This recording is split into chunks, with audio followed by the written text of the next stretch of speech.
tainted with the stain of politics, whether red or yellow. But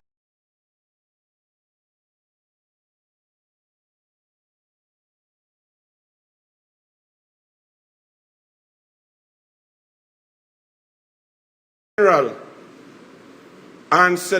was due to answer the question. It was a question about the Brent Thomas kidnapping.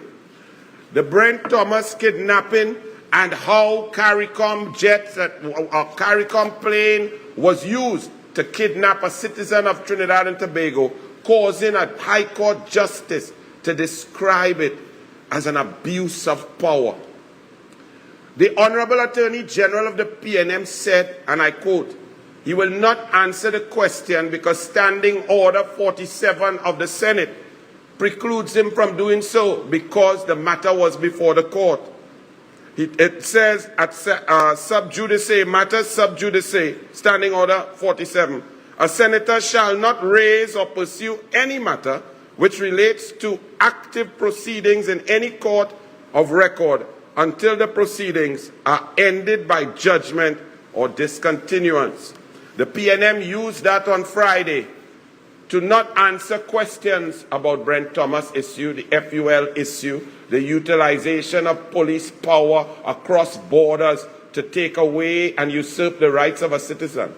But yet, independent Senator Diurup Timan decides that Rowley says he wants a joint select committee to discuss urgently a matter that he had 8 years of power, 8 years of control, 8 years of investigation, 8 years of his own commissioner of police as the Police Service Commission collapsed, and can charge no one, find no corruption, but wants to play games because an election is coming, and that's the PNM way.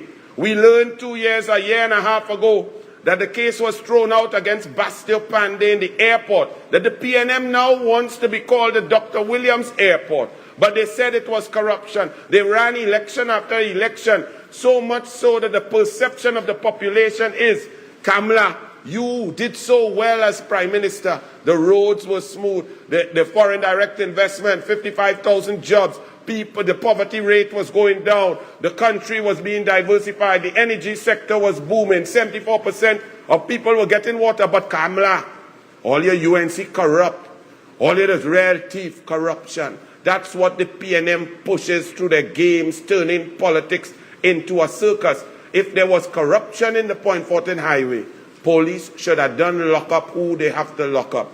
So when an independent Senator, Diurup Timan, and I spoke to him on Friday, I said, look, the PNM is saying sub judice. So therefore, when you come to a joint select committee of the Parliament and the Senate, therefore, it's sub judice, it's in the court. It's a very simple, logical position. Anybody with an impartial mind would say that is very true and stand by that principle and go on with the serious work of the joint select committee. But the independent senator did no such thing. He tried to go ahead, and he's moving ahead, and I saw that put more questions in my mind.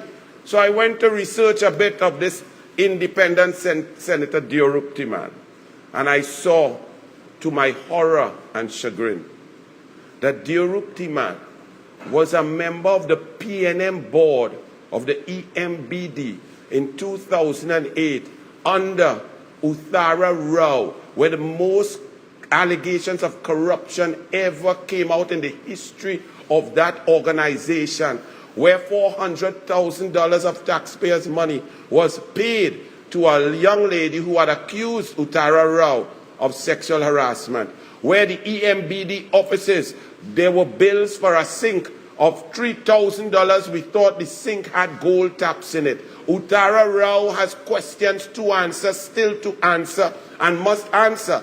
And it is amazing that Diurup Timan claims to be independent, but he is now being unmasked as a member, a former member of a PNM board, because that makes more sense. Because the logic will say that you uphold the standing orders. What's so wrong with just doing what's right? So the UNC will not partake in any circus or any charade by the Joint Select Committee. If there's a point 14 highway and if anything did wrong, go to the police. There's a commission of inquiry. Why hasn't it started? There are court matters. The court is set there to deal and adjudicate. The UNC is focused on matters that impact your life. The crime situation right now where people are living in fear. People cannot come out of their houses. They are not safe at home. They cannot go to the grocery. So we will simply not participate. End of story. And Keith Rowley must get down to the job at hand and attend the crime talks, as Kamala Persad-Bissessar has placated the immature Prime Minister who puts personalities and who he like and who he don't like and who he want to sit down next to in front of the safety and security of a nation. These are not games, people. This is not funny. So, Rowley, sit at your crime talks that you have called for.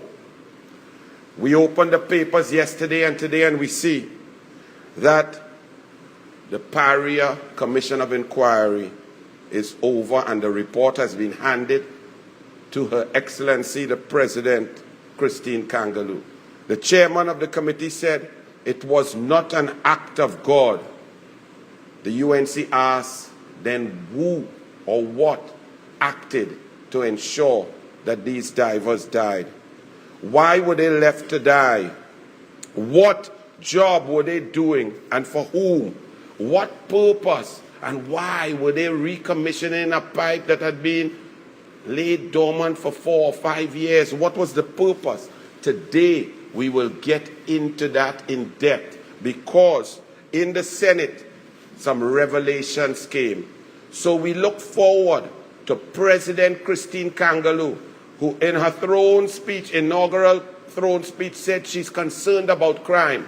Crime does not only exist on the ground. Crime is not only the little black boys running around killing each other. Crime is not only gang leaders deciding who would die and who would live. Crime exists at the highest echelons of the government. Crime, it appears, as we read and we await the publication and the dissemination to the public of this report, because Kangaloo, President Kangaloo, cannot play God. She must release the report. Because who let those divers die? Who acted as God? Kangaloo cannot act as God. She must give the report and ensure that it is dealt with in the most stern, most serious of manners, because this is a stain on the history of Trinidad and Tobago. Now, what were they doing? I put it to you, in Trinidad and Tobago, when there is a dictatorship which we have now, the United National Congress has told you, we have allowed as a country Keith Christopher Rowley to breach every law, every rule, every convention about the separation of powers. He has touched and controlled every aspect of life. These checks and balances are to ensure that a person or a government does not wield unfettered power. Keith Rowley controls the cabinet. He controls the resources. He controls the parliament. He controls the Senate. He controls the Police Service Commission. He controls the Commissioner of Police. He appoints the Commissioner of Police and can extend a contract. He attacks the Integrity Commission. He controls permanent secretaries. He controls and attacks the DPP with the support of the Chief Justice. This is a dangerous situation. Keith Rowley controls the central bank governor. He fired, called me, but fired a central bank governor who was warning us of foreign exchange pressures that will come. And we are in those pressures now because the PNM fired Jawala Rambaran and replaced him with Alvin Hilaire, a neighbor of Keith Christopher Rowley at Inez Gate. This is dangerous. Keith Rowley puts one person, one human being on 7 boards. His best friend, Newman George, who's also the husband of the Speaker of the House.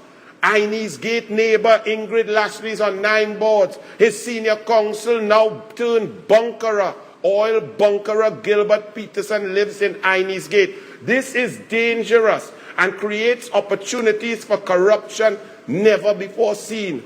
I put it to you today that the result of the 39 hours of death and dying of the divers at Paria is linked to the fake oil scandal, is linked to the closure of the Petrotrin refinery.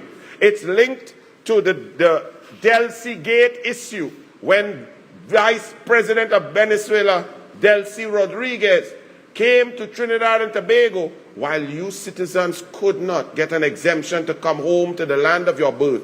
And she landed at Piarco Airport with the approval of Keith Christopher Rowley and Stuart Young, the then National Security Minister. Also the deal to sell the refinery to Patriotic Energies. All of these issues are intrinsically linked. The divers were left to die. Why? Why were they left to die? There was proof of life. A survivor came out. They were close by. They knew that they were alive and injured. They could have given oxygen. They could have moved. Why did they take decisions to leave those men to die? And what were those men doing? Why was that pipe being decommissioned, that to pump oil surreptitiously into vessels or to receive oil surreptitiously into tanks at Paria when Paria had been closed down and the PNM had the opportunity to put all of their people and fill out the HR of all these new companies without checks and balances. Checks and balances create an opportunity that makes it more difficult for corrupt practice to take place. When you eliminate checks and balances, and Petrotrin with its long history had lots of checks and balances with accountability, paperwork, different levels of employees checking and double checking, so it was difficult to be corrupt. But when you create a new organization, you can do what you want. In the Senate on Tuesday, Stuart Young, the now Minister of Energy, contradicted his position and the position of the Prime Minister Keith Christopher Rowley in April, May, and June of 2020 in the height of the COVID-19 pandemic. He confessed, Stuart Young confessed in the Senate, and it's on Hansard, that the discussions and the relationship with Venezuela since 2016 on Dragon gas necessitated and facilitated a visit by Vice President Delcy Rodriguez in March 27, 2020, while the borders were locked down, to come to meet face-to-face with the Prime Minister Keith Rowley, with himself, the Minister of National Security, on matters of Dragon gas, oil and gas, and there were PDVSA oil officials on the plane. This, he says now in 2023, in November, but back in 2020, let me read for you some of the statements made then by a Minister of National Security nonetheless, and the Prime Minister Keith Rowley, when Kamla Persad-Bissessar got information from a whistleblower that a sanctioned, indicted Vice President of Venezuela, who the USA had said no country, no company is to do oil and gas business with them or you will be in breach of sanctions. When the plane landed with oil officials, including Astrobal Chavez of Venezuela, the now president of PDVSA, Keith Christopher Rowley and Stuart Young had this to say. National Security Minister Stuart Young, this is from the Express, May 12, 2020, has said there is no record of what was discussed at the meeting between Venezuelan Executive Vice President Delcy Rodriguez and Prime Minister Keith Rowley. The Minister, Stuart Young, also said there was no preset agenda. In the Senate on Friday, he said a request was made in writing by Delcy Rodriguez and they were coming to discuss Dragon gas, and that was part and parcel of his moves and all the work he has done and the Keith Rowley has done to keep the relationship going and to ensure. He even went as far to say if the pandemic had not come, that Dragon gas would have been monetized by 2020. Young said he did not know what aircraft the Venezuelan delegation came on. He said Ms. Rodriguez came to Trinidad. There was no question of asking of what you're coming to discuss with us. Understand this. Pandemic, lockdown. You, the citizens, couldn't come home if your mother was sick. You couldn't come home for a funeral. You couldn't come home to see your children. You could not get back to your country. But Stuart Young says he let an indicted and sanctioned person, vice president of the cabinet of Venezuela, into the country and did not care what they wanted to discuss. She came in on March 27th. Remember that date. Stuart Young said the conversation was about 16,523 people who are registered Trinidad and Tobago, who are Venezuelans, plus the more that may be here. That was the discussion, he said. But from those discussions, no help came to those Venezuelans. Venezuelans were helped by the Catholic Society, the Muslim Society, the Hindu Society, the religious groups, the NGOs, and you, the citizens and businesses. Nothing came from that meeting, if that was what they discussed. They also discussed an offer of vaccines, and they said that they didn't want that, and they didn't want any help. Stuart Young then said, this whole creation and this smoke screen, I completely debunk it. This is what he's saying in 2020 when Kamala Persad-Bissessar and the UNC said, listen, you came, you allowed Delcy Rodriguez to come in here with PDVSA oil and gas officials to talk about and plan and negotiate different aspects of the oil and gas industry in breach of U.S. sanctions. Stuart Young admitted on Friday that they did do that. He said, there's no mischief. It was a courtesy call by our closest neighbor. She came for a short meeting. And then Keith Rowley went on to echo the lies and untruths of his Minister of National Security, who he met while he defended him on Emailgate, the biggest lies ever perpetrated on the Parliament. Last Friday, Rowley said he was unaware who the members of Rodriguez's delegation is. Imagine this. Now you must understand Trinidad and Tobago. When you are at the office of a prime minister, there are certain offices that conventionally, historically, give you an impression of propriety, decorum, truth, honesty, and transparency. That is the office of the prime minister. Citizens would not expect a prime minister to call a press conference, sit down, and just lie through his teeth over and over. But we are seeing it here today. The truth may travel slowly, but it will surely arrive. Keith Rowley said he thinks they were all men. This is what the Prime Minister is saying about a meeting with a sanctioned Vice President of Venezuela. He said, well, he brought some people, but I think they were all men. Now, in hindsight, you can look and see and feel the dishonesty of Keith Christopher Rowley. Rowley said there was no prior indication of the details to be discussed. Present with her was, I am now discovering, some person called Astrobal Chavez. Now, Astrobal Chavez is a cousin of Hugo Chavez and has been involved with Wilmer Rupetti, PDVSA, oil and gas in different positions since 2003, when Chavez fired all, just like all were fired from Petrotrin. Chavez did that in 2003. The PDVSA restructuring, somewhere in the past, nobody in that meeting was introduced as the president of PDVSA. Then Stuart Young said also in the exemption, remember, he didn't know it was the permanent secretary. He didn't drill down. He wasn't aware. He is the only human being, the Minister of National Security, who could sign and approve a waiver, an exemption for anyone to land during the pandemic and the borders being locked. 2 days after National Security Minister Stuart Young denied, then this came. This was a document signed by the Ministry of National Security, approving and approved by Stuart Young, the Minister of National Security, with all the members, Astrobal Chavez, Delcy Rodriguez up here, passport number, information, position, everything was there. So why the lies? Why all of the lies?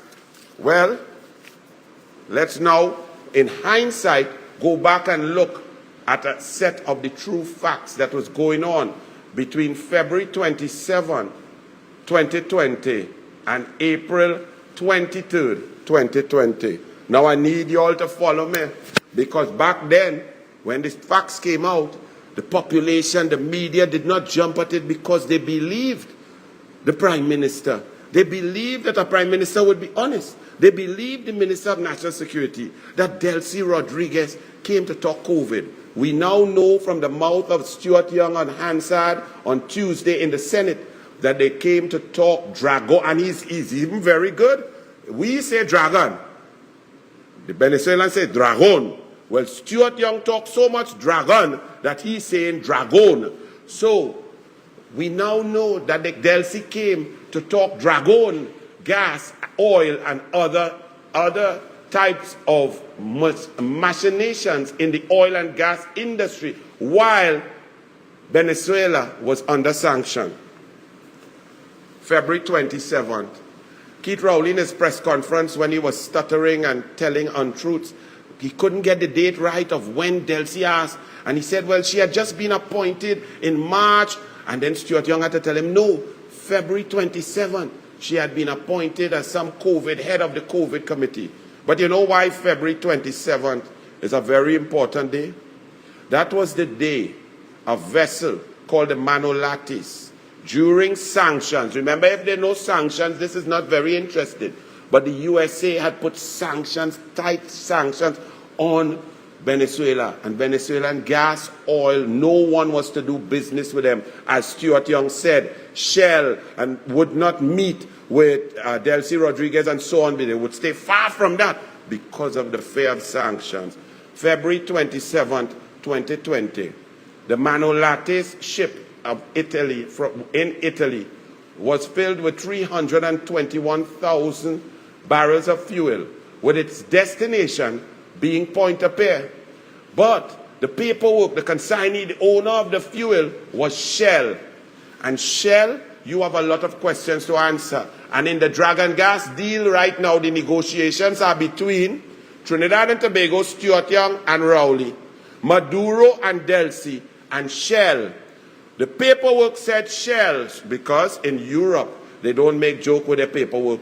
As the ship traveled towards Pointe-à-Pierre, and I asked Shell, how come, why was the gas coming to Pointe-à-Pierre? Who in Pointe-à-Pierre was the gas for? Was it for Paria? We don't see any documentation whatsoever. But midway through the Atlantic, miraculously, the gas changed to Trafigura PTE. The number one man on Trafigura PTE is a man called Wilmer Ruperti, the Tsar who became the Tsar of oil and gas in Venezuela when Hugo Chavez fired 16,000 PDVSA workers. He is the Newman George of PDVSA. He, Wilmer Ruperti, owns Trafigura PTE. So Trafigura PTE headed towards Pointe-à-Pierre, and they arrived in the Gulf of Paria around the time when Delcy Rodriguez came to meet with Keith Christopher Rowley. They could not move and they did not know where they were going. Delcy Rodriguez arrived on March 27. The Manolates docked just after that. And simultaneously, as Delcy Rodriguez left Trinidad and Tobago, a ship called the Aldan left Venezuela, came across to Pointe-à-Pierre, and loaded fuel from Paria. The Manolates, 200,000 barrels were offloaded.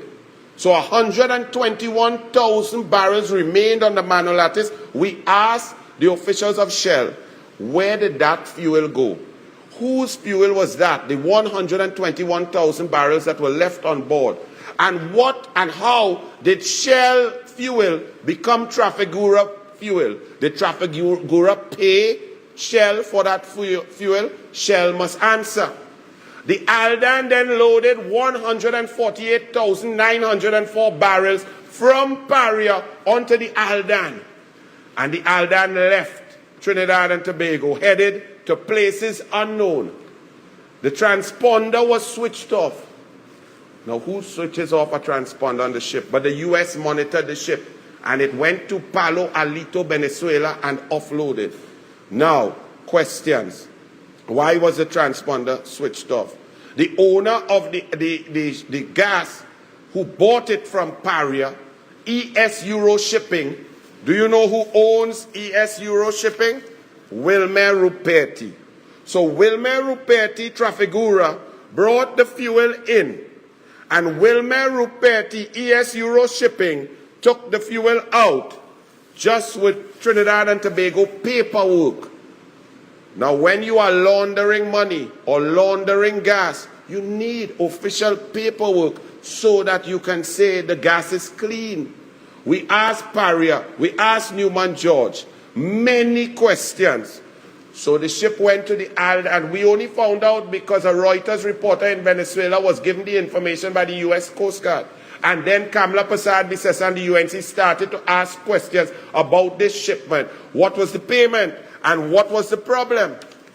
In response, Paria printed a full-page ad in the newspaper. Full page. Not signed by the board. And in this full-page ad, many questions were left unanswered because the documentation had shown that the ship was going, first of all, leaving Trinidad and Tobago to go to St. Eustatius. It didn't go to St. Eustatius. It went to Venezuela. Then it was changed. The consignee changed it to Aruba, and it never went to Aruba. The government of Aruba said, we know nothing about any Aldan or any shipment of fuel from Trinidad and Tobago. We then had a reporter who has a close relationship with Stuart Young say that there was a sanction clause because now we had to protect Trinidad and Tobago because it was clear that the Rowley government was doing business with Venezuela in oil and gas in breach of sanctions. They said that a sanction clause was added on the 23rd of April. But the ship had left on the 21st. Payments had been made on the 15th. So the contract had been consummated. So who would want to add a clause to a contract which had already been consummated and was over? But these questions still arise. And Paria must answer. Because in the advertisement, Paria said, and I quote, that ES Euro Shipping from their Deutsche Bank account put and placed money into the RBC account of Paria on the 15th of April 2020. Well, here is the problem, my people of Trinidad and Tobago. In my hands, I have the invoice of Paria to ES Euro Shipping. Now, there are a few questions about this invoice. The invoice is dated April 27th, but the payment Paria said was received on April 15th. How can you pay an invoice that you did not receive? The invoice was made 12 days after Paria said they received payment. That's the first problem. Here's the second problem.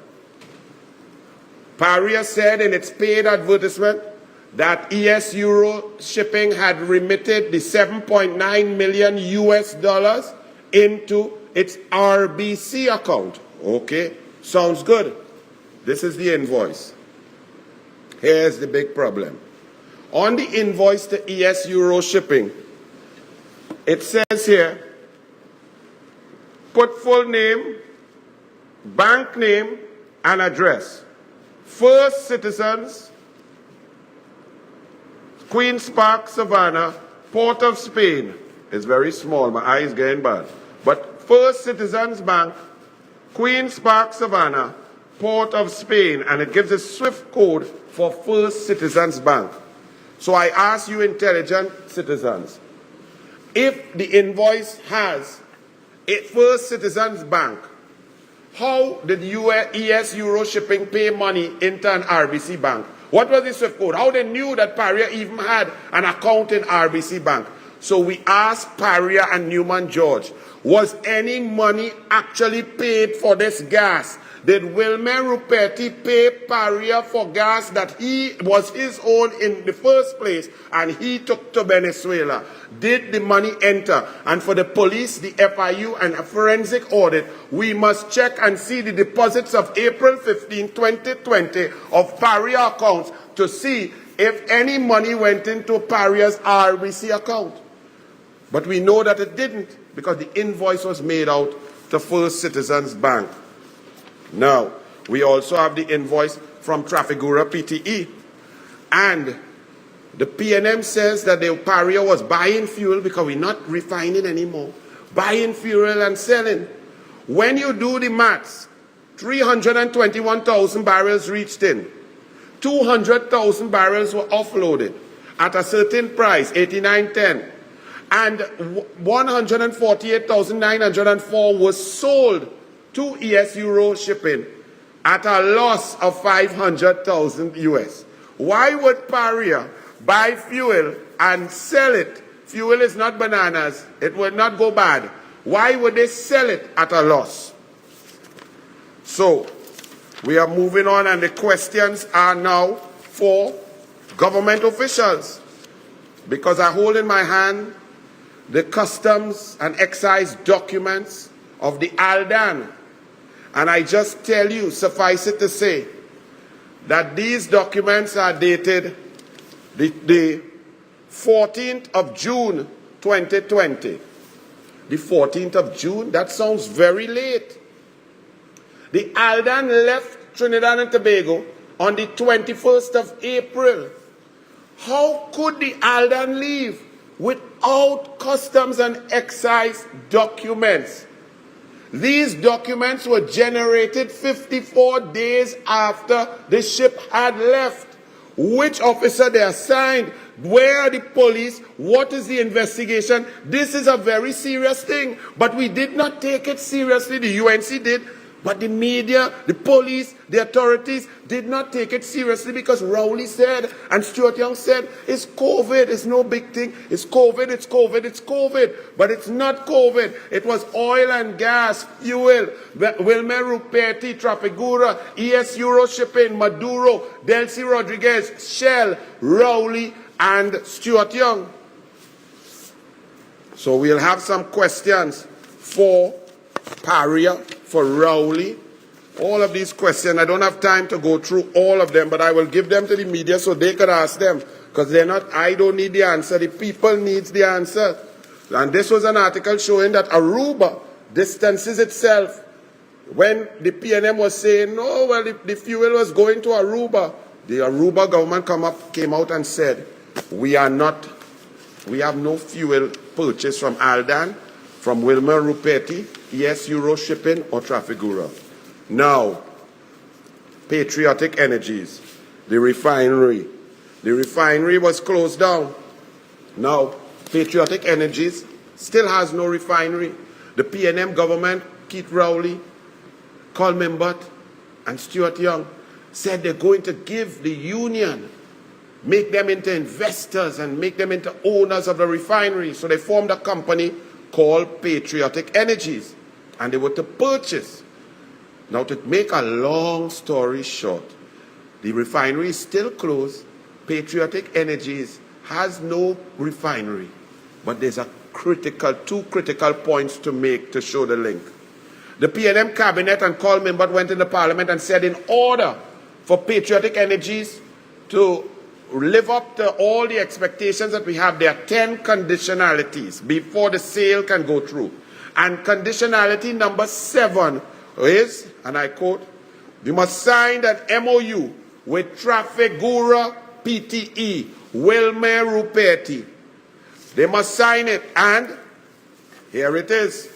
It was signed with Trafigura. Why is the government of Trinidad and Tobago playing broker or PR agent or insurance agent or salesman for Trafigura PTE, that the Patriotic, who is buying a refinery, had to sign an MOU to do business with Wilmer Ruperti and Trafigura? But the OWTU did what they did. Deloitte now talks about the money. Now, if you remember, something strange happened, and people may not remember. The Patriotic Energy said they had 700 million US, and they were going to pay it cash to the government. And Carl Mimbert, who wants your cash at every level, you're ordering things from Amazon now, you order a hamster cage for my daughter, the hamster cage costs 69 US, to bring it in costs twice as much. So you buy it for $464, and to bring it in with taxes and duties and so on is $800, because Carl Mimbert does not want you all to have US. So he needs US. He needs the money. So why would Carl Mimbert tell Patriotic Energies, who was coming and say, I'm giving you 700 million cash up front? Carl Mimbert said, nah, we don't want that. Take 11 years. We wouldn't take any cash up front. Use that money as you see fit. And they used the 700 million figure. Now, why is that? Why am I harping on 700 million US? Because 8 months before, Wilmer Ruperti, trying to sanction bust on behalf of Maduro and Delcy Rodriguez for Venezuela, the US had found 700 million US of PDVSA money that Wilmer Ruperti was using to bunker Venezuelan fuel out in the ocean to sell to those who would want to buy it, like Iran, Iraq, and Russia. And that was his way of sanction busting. But the US found out about it, but the 700 million US was still available. So up comes Patriotic Energies with this 700 million US figure. We must ask Patriotic Energies, where were you getting that 700 million US cash? And to Carl Mimbert, why did you not want to take the cash up front? Let me just read for you a little example of what had taken place, which is very similar to what we are seeing that took place in Trinidad and Tobago. This is an article from the International News Newsday, Section A, Wednesday, July 1st, 2020. Venezuela's sanctions set off fight for plundered oil cargo. Miami. For 2 months, the Malta-flagged oil tanker Alkimos has been quietly floated. Right? The Sangelos Marinas, one of the Greeks' most powerful businessmen and owner, he was doing business with Wilmer Ruperti. And it came down, some of the facts were, the shipping instructions indicated the cargo would be transferred at sea to another ship that had been visiting Venezuelan ports. So you bring the cargo on a ship, another Venezuela, a boat that leaves Venezuela comes, they pump the oil from one vessel to another to break sanctions, in breach of sanctions, surreptitiously, and then that vessel takes it into Venezuela with the approval of Maduro, Delcy Rodriguez, and its Wilmer Ruperti business, just like what happened with the Manolates, the Aldan, and no transponder, using Pointe-à-Pitre, using Paria, using Trinidad and Tobago's clean paperwork for dirty gas under sanctions. It's very dangerous. The shipping instructions indicated the cargo would be transferred at sea to another ship that had been visiting Venezuelan ports exclusively for the past year, and payment for freight was wired from a third party. Moreover, ES Euro Shipping, did we hear that name before? ES Euro Shipping AG, the Swiss registered company that chartered Alkimos, was owned by Ruperti, a businessman connected to Venezuelan government. In the case of the Alkimos, owners suspected something was amiss, so its lawyers pressed ES Euro Shipping for additional information, pointing out that the contract contained a sanction clause. Now, sanction clauses are very important, but Paria's contract did not have a sanction clause because they said the sanction clause came in after the contract was over. So we now understand that the United National Congress, on having this information, trying to get it out in 2020 to show that Keith Rowley and Stuart Young were doing business with Paria and Newman George with Venezuela in breach of sanctions, very critical because Trinidad and Tobago, our country, our citizens would have suffered. I asked then Minister of Energy, Franklin Can, in October in the Senate, how much fuel, was purchased in April, only April, because we had heard about this 148,904 barrels and so on.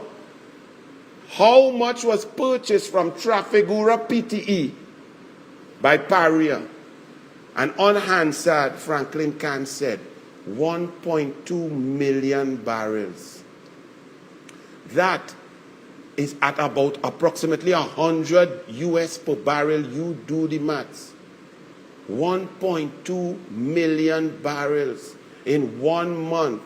Nearly 100 million US in work that was not sanctioned.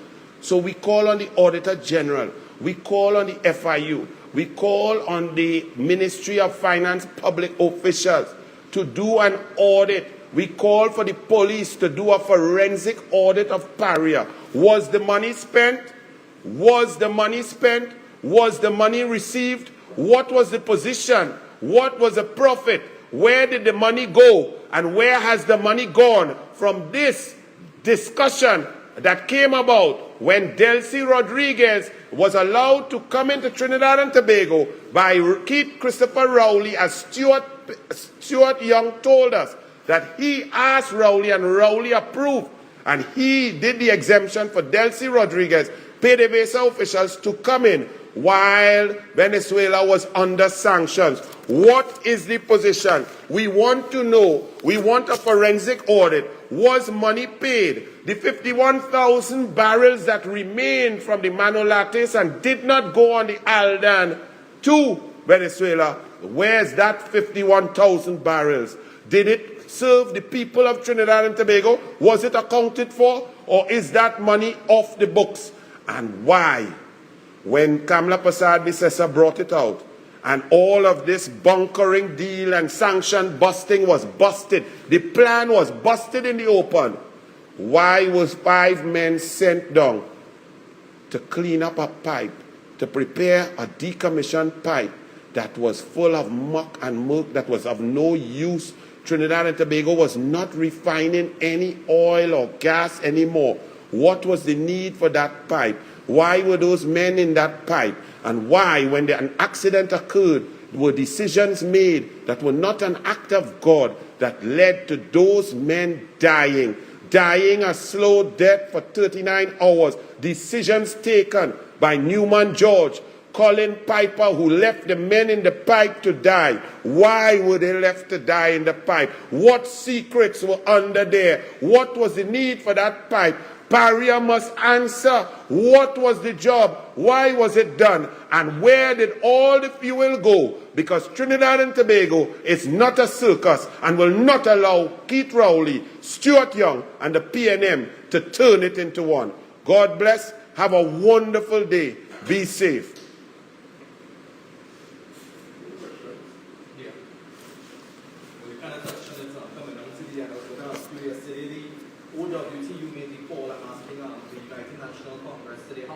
Imperative and important is it that report be made public? Well, you have said it. It must be made public. There's no choice. These are citizens of Trinidad and Tobago. This is the darkest stain. We just saw in India for about 3 weeks that over 200 rescue workers went up in, when a cave caved in with hundreds of thousands of tons of rock. They risked their lives and they saved the men. Our citizens have died. We do not know why. We want many questions, because not only for the families, for the future, for the laborers, for all of Trinidad and Tobago, the report must be made public. Taxpayers' dollars has been spent, and we must know the truth, because it goes against humanity. And all of us are human beings. If I trip here, whether you like me or not is irrelevant. You will jump to try to help me from busting my head. If a child is in a road, you will dive across to pull a child. That's what we do as human beings. Why did Paria take decisions that are anti-human beings? So the public must know. Absolutely, there is no choice. Other than making it public, what do you believe should happen next? far as criminal charges? Well, we have to read the report and see it and dissect it. And it should go as far as, I must commend the chairman. At first, I was skeptical because when the PNM chooses someone like Diorib Timal, they choose them for a reason. But throughout the commission, the inquiry, the decisions, he has held himself up as a consummate professional. Whatever recommendations are in that report, they must be followed to the tooth and nail of the law, the letter of the law. So if criminal charges, yes, criminal charges. If it's further investigation, yes, further investigation. If people they should have lost their work anyway, because without a report, men are dead. End of story. So you were in charge, you were on watch, and men died. So you should have been fired anyway. But what is more important, and I call upon the media, we make copies and give you. This is very serious. Yes, it's 3 years late now. But with Stuart Young admitting that he allowed Delcy Rodriguez and oil PDVSA officials to land and meet face to face with the Prime Minister and Newman George on March 27, 2020, and then these manifestations of impropriety with oil and gas and Venezuela requires deep journalistic integrity and questions for the whole truth to come out, which leads up not only to the shutdown of Petrotrin, fake oil, but the Paria divers also. It is a deep story. It requires a lot of information and research. That's my final question. About 15 minutes in, you first mentioned that the death of those men are linked to, they said fake oil, they said linked to Delcy. Just help us make that connection as we can. Okay. Well, as you saw with the Wilmer Rupetti and you saw with the laundering of the gas that Shell has to answer. Gas went on a ship from Italy, remember sanctions, and came to Trinidad and Tobago. Trinidad and Tobago is a clean, pristine country for paperwork. Now, that whole plan blew up. So there was no way to now bust the sanctions anymore because people were looking. The media was looking, the Venezuelan media, the US. So they had to find a new plan. I put it to you that that pipe that was under the ground, that was unnecessary, was decommissioned, and we are not refining. They have to say why the men were refurbishing that pipe. What was the reason for doing it? They'll have to concoct something. But I put it to you that that was the new strategy. It was 100 million US per month in fuel and going to Venezuela. There needs to be a forensic audit of the books of Paria, because I proffer that there is something surreptitious about the job that was being done. And if the job that was being done needed to be hidden, because you heard a prime minister telling lies to the population in a press conference. You heard the Minister of National Security saying, I didn't know it was a sanctioned plane. I don't know that they were oil. I didn't drill down. All were not true. Why were they so passionate about telling untruths at that time? And we need a full investigation because men are dead. And that pipe was leading out to a situation that fuel could come on and off without paperwork. The customs officers need to answer how you buy a Christmas gift from Amazon. You have to have your paperwork, your custom. They go so, they harass you. You bring in a barrel. How can a ship laden with fuel come, offload, load up and leave and no documents? Documents created 54 days later. That is a red flag. This story shows and leads to the most corrupt practice in the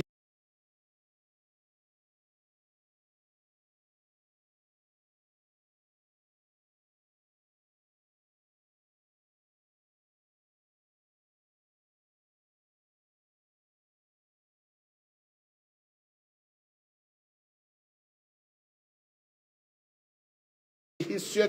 It surely will arrive. God bless. Be safe. Enjoy your first day of December.